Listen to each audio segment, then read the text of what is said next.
They've been called everything from freedom fighters to cyber terrorists. Yes, we're talking about Anonymous, the infamous hacktivist group that has the government shaking in their boots with their shutdowns of some of the most secure government websites. Now, one of the self-proclaimed members of the leaderless organization has fled to Canada to escape federal hacking charges. His alias is Commander X, and in some recent interviews, he's made some startling claims. He says that Anonymous may very well be the most powerful organization on Earth, and that the group of 50,000 members worldwide have access to every classified database in the U.S. government. So are his claims overblown, or is Anonymous really as much of a threat as the government's been hyping it to be all along? Here to answer that and more is Vigilante on the Run, Commander X himself. I asked him, how are we supposed to know if he's really a member of a group that's supposed to remain anonymous? Check it out. Well, that's not actually my fault. You can blame the federal government and the FBI for stripping me of my mask and you know, outing me to the world, my real identity. As for whether or not I'm truly am now or ever was a participant in the idea known as Anonymous, I guess you've got a point. There is no real way to prove that, is there? Let's hope they have as much difficulty in court proving it as anybody else would. So, X, you gave an interview to the Montreal Gazette this week, and you made some pretty interesting claims. One being that Anonymous is the most powerful organization in the world, possibly, and another saying that Anonymous is sitting on every classified database, and it's not just that they've accessed it, it's that the people in these agencies have actually given Anonymous information. Talk a little bit more about that.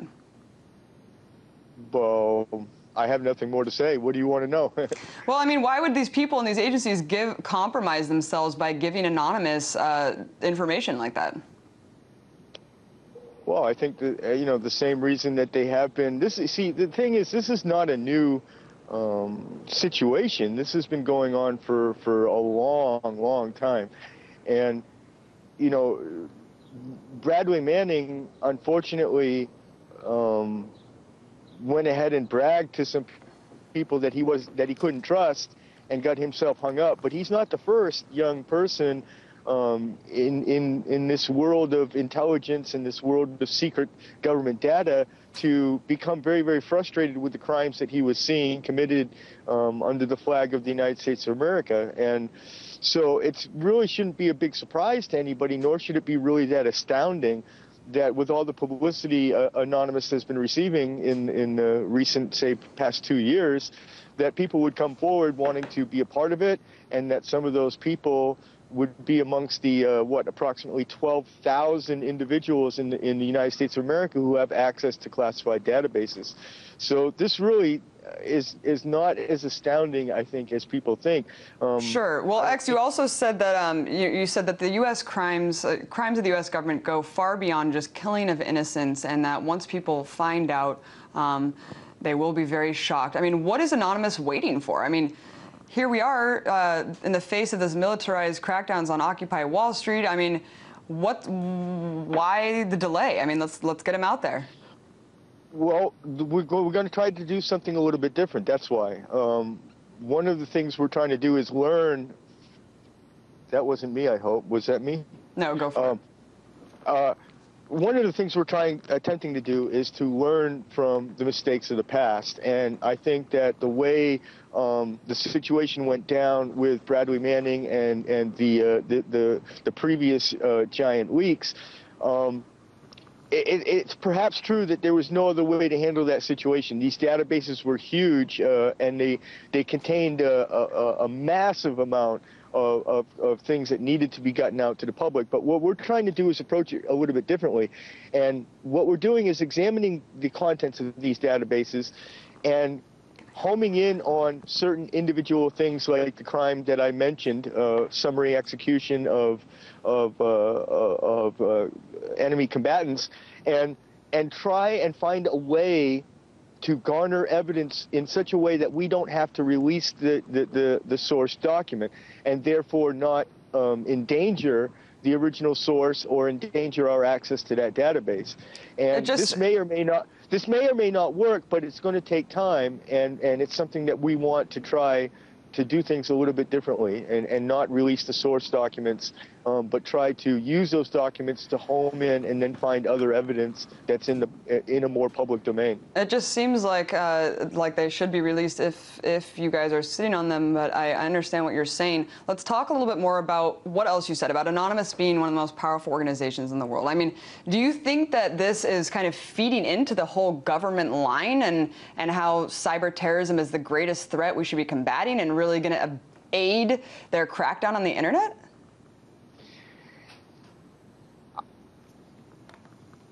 It almost gives them the platform to be like, yeah, see, this is exactly what we're talking about. This is why we need this legislation. Look, this is a war. I mean, straight up, this is a war. Probably one of the biggest culture and social and political wars of our time, maybe of the last 1,000 years. And it's a war for the heart and soul of civilization. These people, this government, this criminal government, this illegitimate criminal government in the United States of America is going to do whatever they're going to do. They're going to squash any resistance no matter what form it takes. They're going to brand any resistance as terrorism no matter what form that resistance takes. If that resistance is in any way successful, if it's in any way able to reduce their power and threaten their power base, then that's what's going to happen. There's absolutely nothing I or anybody in Anonymous or anybody in the Occupy movement can do to somehow pull our punch or to somehow make this more palatable to them, because this is their downfall that they're looking at. That leads me to my next question. You know, they have come out and said that it's not a matter of if, but when there will be a cyber terrorist attack that will dwarf 9/11. I mean, do you think that there's a possibility that they'll just stage one? And use Anonymous as the fall people for it? I wouldn't put it past them. You know, I have my great suspicions about this report that Anonymous was going to shut off the electrical grid, and I think that was a huge red flag.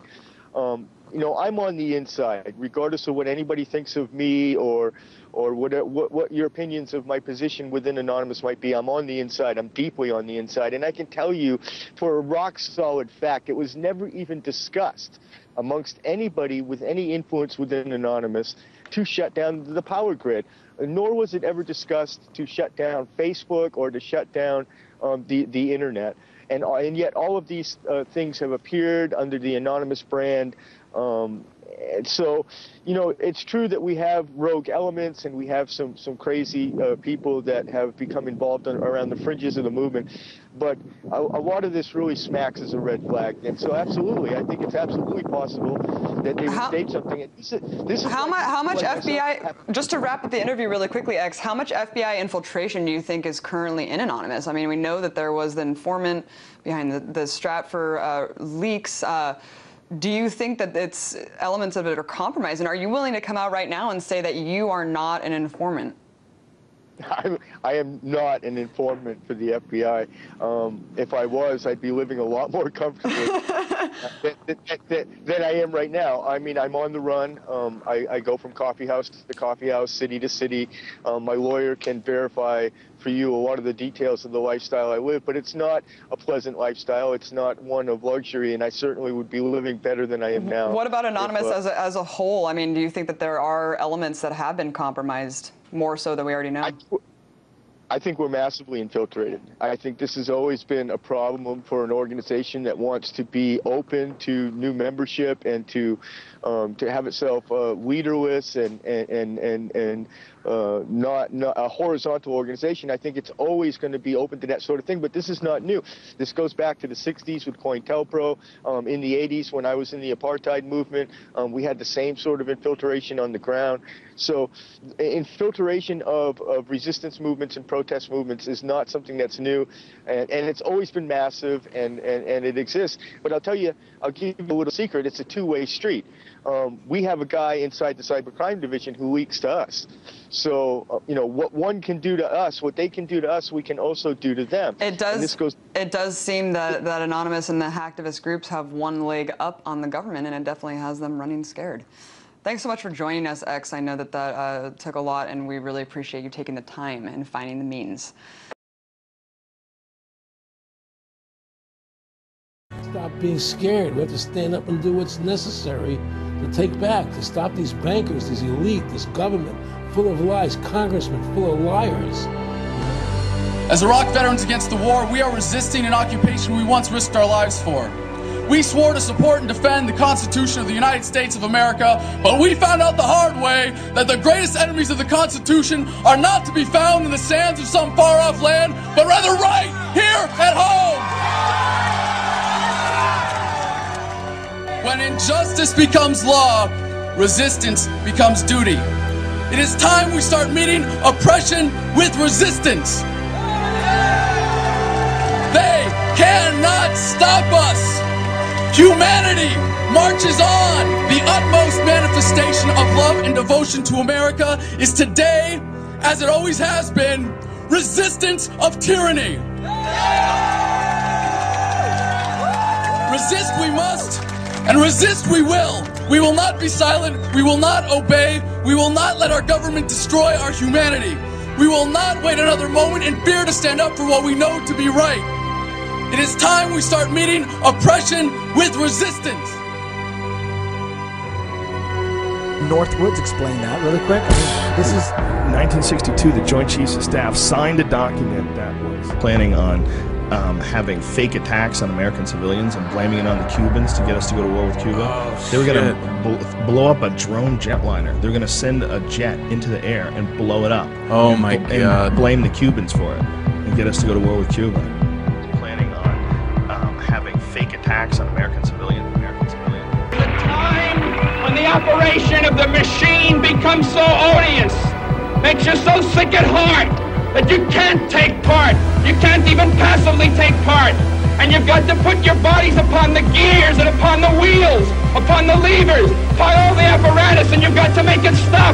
And you've got to indicate to the people who run it, to the people who own it, that unless you're free, the machine will be prevented from working at all.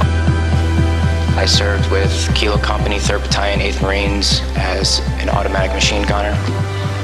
There's a term, once a Marine, always a Marine, but there's also the term, eat the apple, F the core. I don't work for you no more.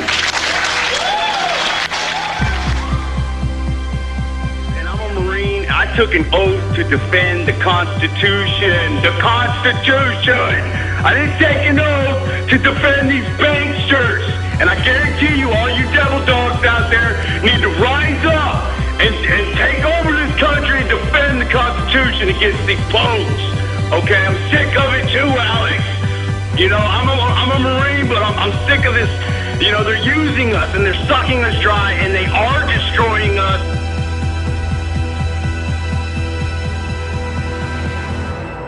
People should not be afraid of their governments. Governments should be afraid of their people.